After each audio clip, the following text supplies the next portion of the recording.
نہ جانے مسائل تو علماء سے پوچھیں، یہ حکم مبین ہم کو رب سے ملا ہے، ہم کو رب سے ملا ہے، ہم کو رب سے ملا ہے۔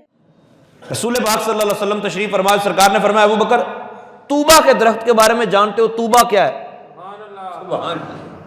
عرض کی یا رسول اللہ صلی اللہ علیہ وسلم اللہ اور اس کا رسول ہی بہتر جانتے ہیں کہ وہ طوبہ کیا ہے۔ نبی پاک صلی اللہ علیہ وسلم نے ارشاد فرمایا کہ طوبہ کے بارے میں، طوبہ کی لمبائی کتنی ہے یہ تو اللہ ہی بہتر جانتا ہے۔ یہ سرکار فرما رہے ہیں طوبہ کے درخت کے بارے میں یہ تو اللہ ہی بہتر جانتا ہے کہ اس کی لمبائی کتنی ہے۔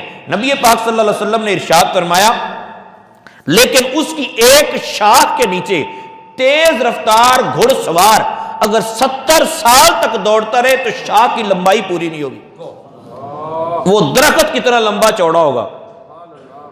اچھا کمال کی بات یہ ہے کہ وہ درخت سرکار کے گھر میں ہوگا، جنت کے اندر نبی پاک صلی اللہ علیہ وسلم کے گھر میں ہوگا، اور پھر اس کی شاخ جس جس کے گھر میں سرکار چاہیں گے اس کے گھر میں پہنچے گی، تو جنت میں بھی ہم سرکار کا ہی کھائیں گے۔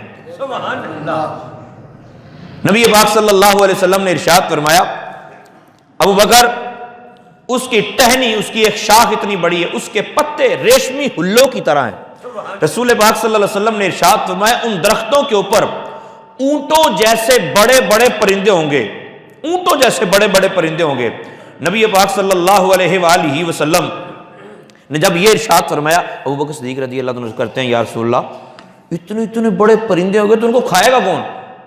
بھائی اونٹوں جتنے بڑے بڑے پرندے ہوں گے، نبی پاک صلی اللہ علیہ وسلم نے فرمایا کھانے والے ان سے بڑے ہوں گے۔ تو صدیق اکبر رضی اللہ عنہ کرتے ہیں یا رسول اللہ تو تسی ذرا مینوں بھی اجازت دے دو، ان کے کھانے والوں میں سے میں بھی ہو جاؤں۔ رحمت عالم صلی اللہ علیہ وسلم نے ارشاد فرمایا اسی لیے تو تجھے سنا رہا ہوں کہ تو ان میں شامل ہے۔